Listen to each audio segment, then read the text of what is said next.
Hello friends, exam score YouTube channel में आप सभी का स्वागत है। दोस्तों, आज हम इस वीडियो के माध्यम से पॉलिटी एमसीक्यू पार्ट नंबर 11 देखने वाले हैं। ठीक है, मेरा नाम है सूर्यकांत। तो चलिए शुरू करते हैं। पहला क्वेश्चन है हमारा, भारतीय संविधान के किन अनुच्छेदों में नागरिकता संबंधी प्रावधान किए गए हैं।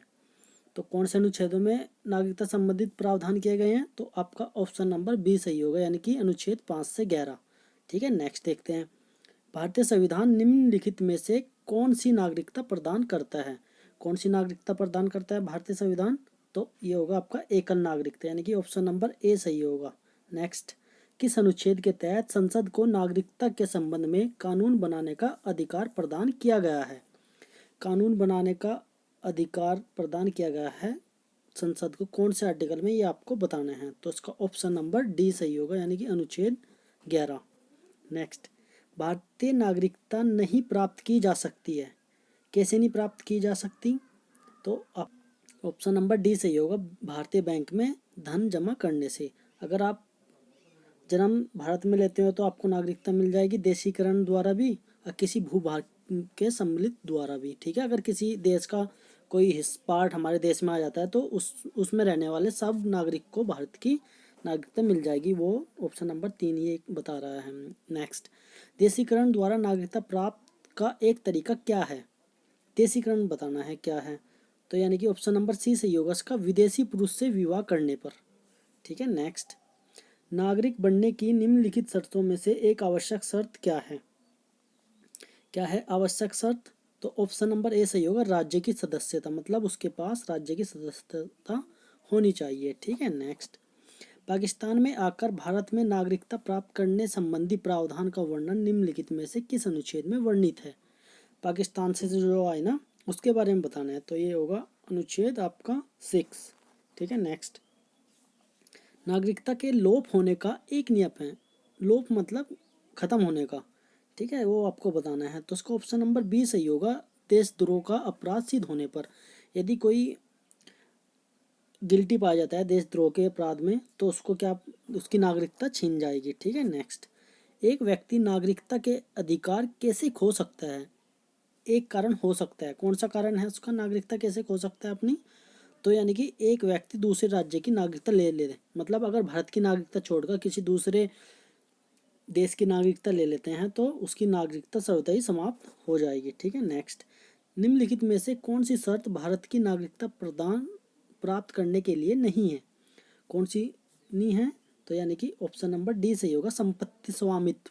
ठीक है, संपत्ति होना ही भारतीय नागरिकता के लिए काफ़ी नहीं है। ठीक है, नेक्स्ट, भारत की नागरिकता निम्नलिखित में से किस प्रकार प्राप्त की जा सकती है? जन्म से बिल्कुल कर सकते हैं, वंशानुक्रम कर सकते हैं, देशीकरण से भी कर सकते हैं, यानी कि ऑप्शन नंबर डी सही होगा आपका उपरोक्त सभी से। ठीक है, नेक्स्ट, नागरिकता प्राप्त करने व खोने के विषय में विस्तार से चर्चा कहाँ की गई है?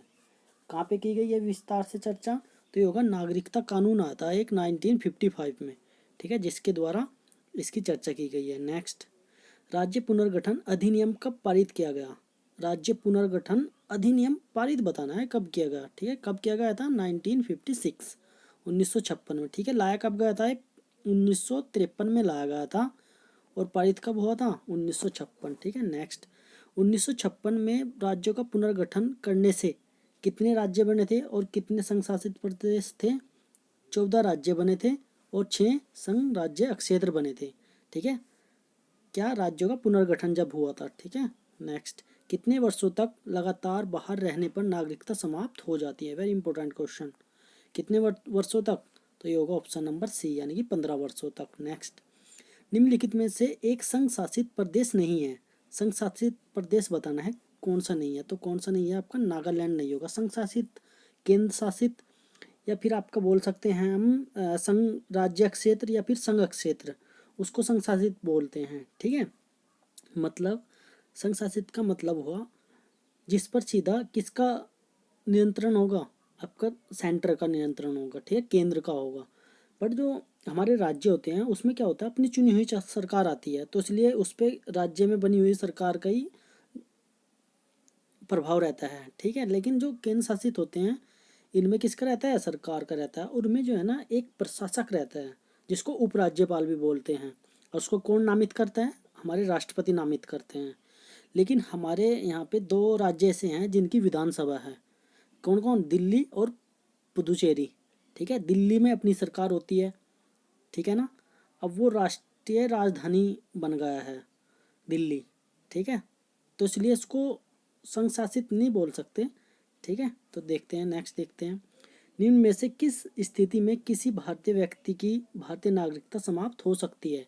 अगर वो स्वेच्छा से त्यागे, बिल्कुल।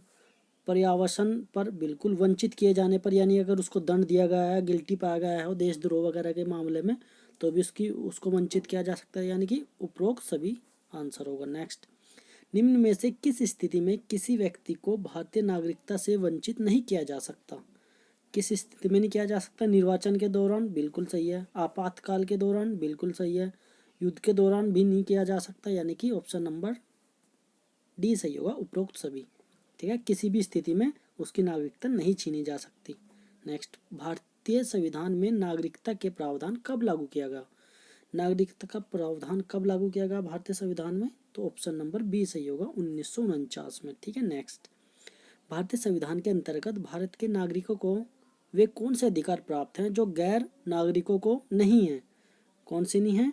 तो यानी कि ऑप्शन नंबर कौन सा सही होगा? डी सही होगा। यानी कि अगर देखिए हम, कुछ सार्वजनिक पदों की पात्रता, बिल्कुल सही है। संसद व विधान मंडल के सदस्य होने की अधिकार, बिल्कुल सबको है। अनुच्छेद 15, 16, 19 द्वारा प्रदत्त मौलिक अधिकार, सबको इसका लाभ मिल सकता है, बिल्कुल सही है। यानी कि ऑप्शन नंबर डी सही होगा आपका, उपरोक्त सभी।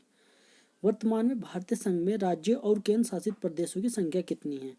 कितने राज्य हैं? 28 राज्य हैं और 29 क्या है? केंद्र शासित प्रदेश है। अभी हमने देखा जम्मू एंड कश्मीर को क्या बना दिया गया? संघ शासित प्रदेश बना दिया गया। ठीक है, तो 29 राज्य थे, अब कितने हो गए? 28 हो गए। और एक जम्मू कश्मीर और आपका एक लद्दाख, दो अलग अलग केंद्र शासित प्रदेश बने हैं, तो कितने हो गए टोटल? 9। ठीक है, ये याद रखना है अपनों। पांडुचेरी को किस वर्ष भारतीय संघ में सम्मिलित किया गया है? पांडिचेरी को बताना है कब सम्मिलित किया गया था। तो कब किया गया था? 1962 में। ऑप्शन नंबर सी सही होगा। नेक्स्ट, किस वर्ष गोवा सहित अन्य पुर्तगाली बस्तियों को भारतीय संघ का राज्य क्षेत्र बनाया गया है? किस वर्ष बनाया गया है? तो ऑप्शन नंबर बी सही होगा, 1961। ठीक है, नेक्स्ट, सिक्किम को किस वर्ष भारतीय संघ में संयुक्त राज्य के रूप में शामिल किया गया है? किस कब किया गया था? 1974। अच्छा, याद रखना आपने, सहयुक्त राज्य के रूप में किया गया था उसको। ठीक है, नेक्स्ट, हिमाचल प्रदेश को राज्य का दर्जा प्रदान किया गया है। कब किया गया था हिमाचल प्रदेश को राज्य का दर्जा प्रदान? 1971। ऑप्शन नंबर सी सही होगा। नेक्स्ट, निम्नलिखित में से किस वर्ष सिक्किम को राज्य का दर्जा दिया गया? सिक्किम को पूर्ण राज्य का दर्जा कब दिया गया? ठीक है, कब? Option number C, 1975। ठीक है, पहले हमें देखा था संघ का राज्य बना था ये सिक्किम। ठीक है, नेक्स्ट, निम्नलिखित में से किस वर्ष सिक्किम को राज्य का दर्जा दिया गया? कब दिया गया? ये होगा आपका ऑप्शन नंबर सी सही होगा, 1975। ठीक है, नेक्स्ट, किस संवैधानिक संशोधन के अंतर्गत सिक्किम को भारत का एक शहर राज्य बनाया गया?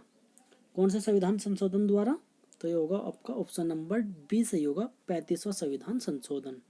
ठीक है, तो यहाँ पे क्वेश्चन खत्म होते हैं दोस्तों। आई होप आपको अच्छा लगा होगा। Thank you for watching. जय हिंद।